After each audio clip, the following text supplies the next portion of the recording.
The president's wife, after being reborn, did the first thing, which was to plant vegetable seeds she had brought back from the celestial realm in the garden. Unexpectedly, after just one night, the vegetables had grown wildly. It turned out that 10 years ago, Grace had been pushed down the stairs by the culprit, Daisy, her husband Louis's lover. After Grace fell unconscious, she unexpectedly traveled to the celestial realm, spending a wonderful 10 years there. However, just as Grace was about to become a celestial goddess, she unexpectedly returned to the human world. Upon waking, Grace was shocked to discover that 10 years had passed in the celestial realm, while only one day had passed on Earth. It felt like a long dream. However, when Grace instinctively mobilized her spiritual power, she discovered that her powers were still intact.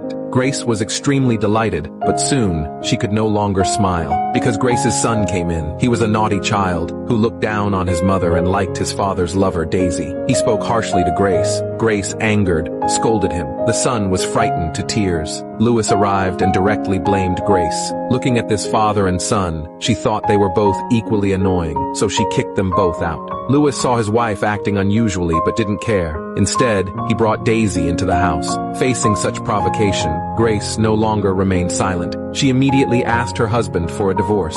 Louis thought his wife was throwing a tantrum, so he decisively agreed. He believed his wife wouldn't truly go through with it. Unexpectedly, at the marriage registration office, she remained resolute. Grace signed the agreement without hesitation. Louis had no choice but to sign as well. But since the divorce had a 30-day cooling-off period, and Louis urgently needed to go abroad on a business trip, he could only let his son live temporarily with his mother. After returning to the villa, Grace focused on cultivating vegetables in the backyard. With Grace's spiritual power, the vegetables sprouted overnight. Delighted, she planned to buy some fruit seedlings. Unexpectedly, she encountered her pet fox from the celestial realm. Grace happily brought the fox home. However, as soon as she entered, Grace could no longer smile. The annoying child was riding the butler like a horse, showing no respect for others. Grace rushed forward and spanked the child. The son immediately threw a tantrum, crying and shouting, threatening that he didn't want Grace as his mother, and wanted Daisy to be his mother instead. Saying this, he ran into the garden. Grace felt a chill in her heart. The son she had given birth to with all her effort had already gone astray. If left uncorrected, he would become a scoundrel in society in the future. At this moment, the butler hurriedly reported